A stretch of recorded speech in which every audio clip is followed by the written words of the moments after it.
And you're very welcome back to Temple Street Children's Hospital for the annual Ireland AM Christmas show. Yay, come on! Well done. It's a big warm welcome for our next guests, taking time out from their Dublin bus jobs. They're rushing back shortly, still in uniform. All right, we got away with it once, twice. Welcome, lads, welcome. Welcome, PJ Gallagher and Jason Byrne. Yeah, and Willie White. Good morning to you both, and of course, hello. Good morning to you. How are you, well? They're going for winter chic, I'm told. Is that what it is, winter cheap? Winter cheap. Sorry, winter well. cheap. Sorry, apologies. Babies are looking at Pete. Yeah, this is what's in. This is what all the cool kids are wearing. Oh, yeah. Yeah. Okay. Pennies cheap. So, of course, lads, you're very closely linked to Temple Street. Jason, first of all. Oh, am I? Well, you are now. I do now. Oh, yeah. Well, I'm always here. And they still haven't cured you. Yeah, I mean, I'm just a panicky parent that brings their child here every 5 seconds. What's wrong with him? He's cold. Oh, bring him in! Bring him in, quick! How many kids do you have, Jason? I've got 2 kids, yeah. 2, okay. Yeah, 10 and 3. They're at home watching now, Devin and Dan. Brilliant. Good morning. They're very well. They're very well. There's nothing wrong. Nothing wrong with them. Okay. Oh, cool. What about you, PJ? You're a regular in here as well. Yeah, I don't have kids, And though. you've done some Trojan work for the hospital, even though you don't have kids yet. Yeah. He doesn't have any. I don't have kids, I He don't just know. fancies the girl in the fundraising He's office. very That's why he's here so defensive often. Keeps it coming back. I am a big kid, and she is lovely.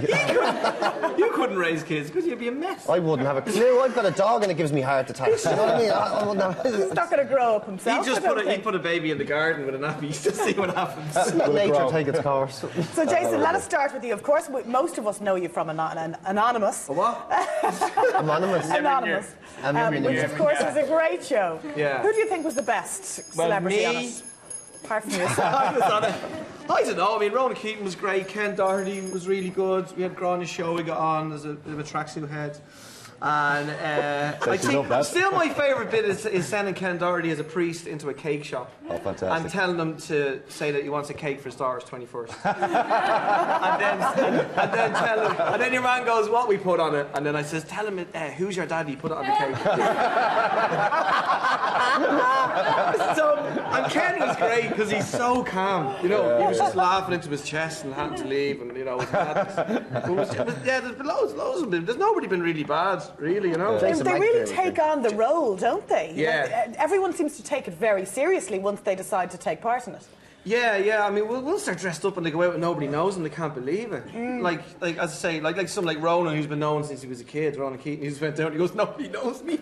So he went off robbing sweets. That's a good thing to do, kids. Rob sweets. Rob sweets all day long, kids. That's what you want to do, especially the pick and mix, because that's what he robbed. The pick and mix, that's the easiest one, right? Just go up there, a couple in your pocket, right? Just put them in your pocket, and then if you get caught, just go, me ma sent me, right? Right, just say your ma. Always blame everyone on your ma and your dad, right? But always rob sweets, kids. You're going to be in a lot of trouble with parents today. Pick and mix will be free. The shops rob us anyway. You know what I mean? Mars bar too there. Maybe I would be a good parent. Will they look? What is it? What? We have to pay. You have to pay for pick and mix. It's a disgrace. It's a disgrace. Next time you see a pick and mix, you put it in your pocket. Smart girl, Julie. Very smart girl. Yeah. And I will pay for the sweets.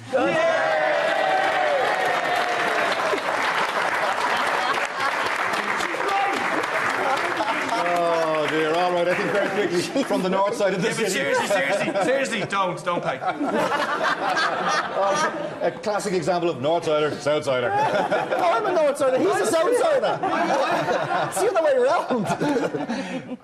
I'm gonna say this now, and I know I'm gonna get lashed out of it, but where did you two meet? Because there is a bit of history. Well, we met, and was it the Sheds? Are you cousins or best friends? Are you cousins or is it best friends you were in? No, I left school early and went in to do the only job I could, and he was sitting there. So we were kind of, I suppose we were just sort of both weirdos. We got qualified in the only job at the time that we were the only people that could do it. So we were unfireable. So we just sort of did nothing. And Bill Cullen was our boss, we'd be fired, but nobody else. Bill would definitely get rid of us. We'd walk in and Bill go, good luck. First of all, as well, I'd like to thank Bill big time for telling us about the whole country and the percentages and how much trouble we're all in, but we'll be okay because Bill's going to space.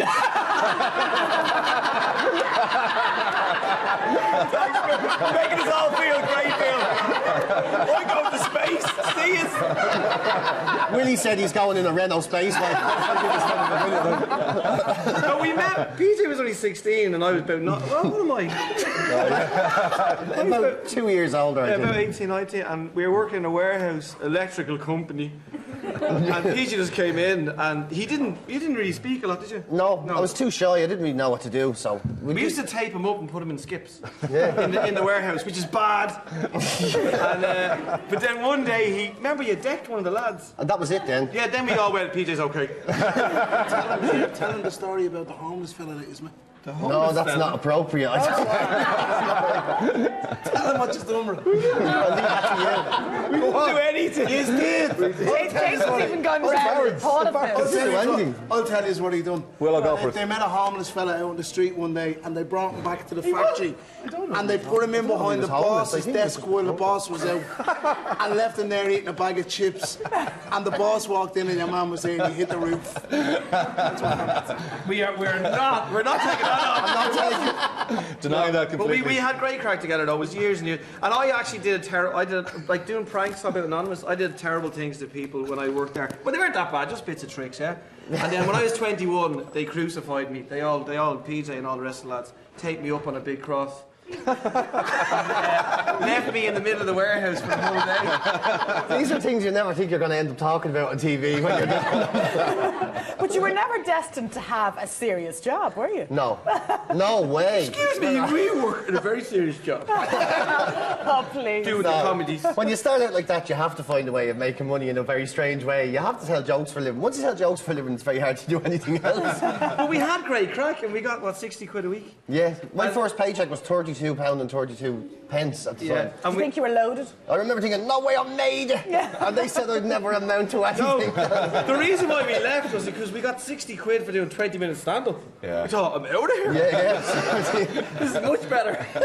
We're actually the reverse of Bill Cullen, where he wanted to work hard for money. We were going, how can we do as little as possible? And make as much in a very short amount of time. Yeah, because we know that Bill's not really Irish. Because the attitude he has to be a German or something. That's what I was saying on The Apprentice when we did the Apprentice final. I remember saying, Bill would be one of these bosses where all he'd want from me is 100%. And I was sitting there going, gee, 100%? How can I give anyone 100%? I'll have nothing left for the crack.